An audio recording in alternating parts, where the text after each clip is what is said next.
EWS కోట అంటే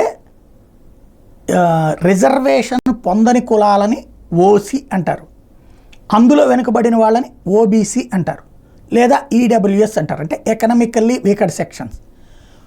ఇది అగ్రకులాలు కాదు, రిజర్వేషన్లు పొందని కులాలు.